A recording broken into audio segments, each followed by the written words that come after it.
ഒറ്റപ്പാലം കണ്ണിയമ്പുറം തോടിനു കുറുകെ കിടന്നിരുന്ന വാഗമരം നഗരസഭ പണം ചിലവഴിച്ച് മുറിച്ചുമാറ്റിയ നടപടി വിവാദമാകുന്നു. തോടിന്റെ കരയിൽ സ്വകാര്യ വളപ്പിലെ മരമാണിതെന്ന് ആരോപിച്ച് UDF രംഗത്തെത്തി. തോടിനു കുറുകെ ഒഴുക്കിന് തടസ്സമായി കിടന്നിരുന്ന മരമാണ് മുറിച്ച് കരയ്ക്ക് കയറ്റിയത്.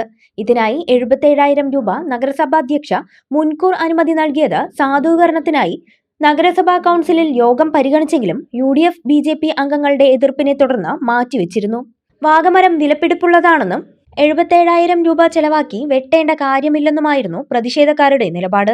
ഉണങ്ങി ബലക്ഷയം ബാധിച്ച മരമായതിനാലാണ് മൂല്യം നഷ്ടപ്പെട്ടതെന്നും ഇതുമൂലമാണ് അങ്ങോട്ട് പണം നൽകി വെട്ടിമാറ്റേണ്ടി വന്നതെന്നും ഭരണസമിതി വിശദീകരിച്ചെങ്കിലും അജണ്ട അംഗീകരിക്കപ്പെട്ടില്ല. പിന്നാലെയാണ് സ്വകാര്യ വളപ്പിലെ മരം മുറിക്കാനാണ് നഗരസഭ പണം മുടക്കിയതെന്ന ആരോപണവുമായി UDF രംഗത്തെത്തിയത്. നടപടിയിൽ ക്രമക്കേട് നടന്നിട്ടുണ്ടെന്ന് സ്ഥലം സന്ദർശിച്ച NK Jayarajan, KB Sasikumar, Muhammad Ali Nalakath, KK Unnikrishnan എന്നിവർ ആരോപിച്ചു. ഒറ്റപ്പാലം നഗരസഭയിലെ ഭരണസമിതിയിലെ ഒരു ഉന്നതനായ ഒരു ആളുടെ വളരെ അടുത്ത സുഹൃത്തിൻ്റെ പ്രോപ്പർട്ടിയാണ് ഈ കാണുന്നത്. ഈ സ്ഥലത്ത് നിന്ന് മരം ചാഞ്ഞ് തോട്ടിലേക്ക് മറിഞ്ഞിട്ടുണ്ടെങ്കിൽ അതിൻ്റെ ഉത്തരവാദി ഈ സ്ഥലത്തിൻ്റെ ഉടമസ്ഥനാണ്. ആ ഉടമസ്ഥന് രേഖാമൂലം നോട്ടീസ് നൽകി അത് വെട്ടിമാറ്റാൻ ആവശ്യപ്പെടുകയാണ് യഥാർത്ഥത്തിൽ ചെയ്യേണ്ടത്. അത് ചെയ്യാതെ മറ്റു ചില ലക്ഷ്യത്തോട് കൂടിയിട്ട് സാമ്പത്തിക ലാഭം മാത്രം ലക്ഷ്യം വെച്ചുകൊണ്ട് ഇവിടെ 77,000 രൂപ ചെലവഴിച്ചു എന്ന് പറഞ്ഞ് മരം വെട്ടിമാറ്റി എന്ന് പറയുന്ന കണക്ക് അതിൽ വലിയ രീതിയിൽ വെള്ളം ചേർക്കപ്പെട്ടിട്ടുണ്ട്, അഴിമതിയുണ്ട്. ആ അഴിമതി കഥകൾ പുറത്ത് വന്നുകൊണ്ടിരിക്കുകയാണ്. ഒറ്റപ്പാലം നഗരസഭയിൽ പ്രത്യേകിച്ചും കഴിഞ്ഞ ഒരു 5-5.5 വർഷക്കാലമായിട്ട് വലിയ രീതിയിലുള്ള ക്രമക്കേടുകളാണ് നടന്നുകൊണ്ടിരിക്കുന്നത്.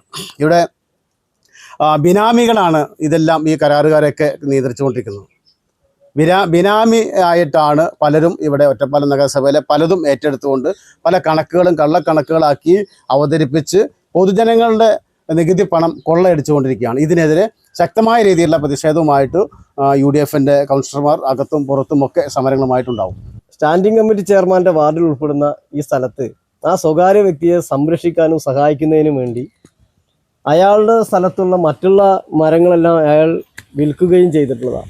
ഈ മുറിച്ചു മാറ്റപ്പെട്ട മരം അയാൾക്ക് കൊടുക്കുവാനും തോട്ടിലേക്ക് വീണ മരം നഗരസഭയുടെ പേരിൽ 77,000 രൂപ മുറിച്ചു നീക്കം ചെയ്യുന്നതിന് വേണ്ടി അജണ്ടയിൽ ഉൾപ്പെടുത്തി കൊടുക്കുവാനുള്ള ശ്രമങ്ങളെയാണ് ഞങ്ങൾ പരാജയപ്പെടുത്തിയത്. ഈ പരാജയപ്പെടുത്തിയത് കണ്ട് ഇടതുപക്ഷത്തിൻ്റെ ഭരണസമിതി പറഞ്ഞത് വികസനത്തിന് എതിർത്ത് നിൽക്കുന്നു എന്നുള്ളതാണ്. വികസനത്തിന് ഞങ്ങൾ എതിരാണെന്നുള്ളതാണ്. ഈ നാട്ടിലെ ജനങ്ങളുടെ പൊതുവായ കാര്യങ്ങളിൽ ഏറ്റവും കൂടുതൽ ശ്രദ്ധ ചെലുത്തുകയും അതിനുവേണ്ടി നഗരസഭാ കൗൺസിലിൽ സംസാരിക്കുകയും ചെയ്യുന്ന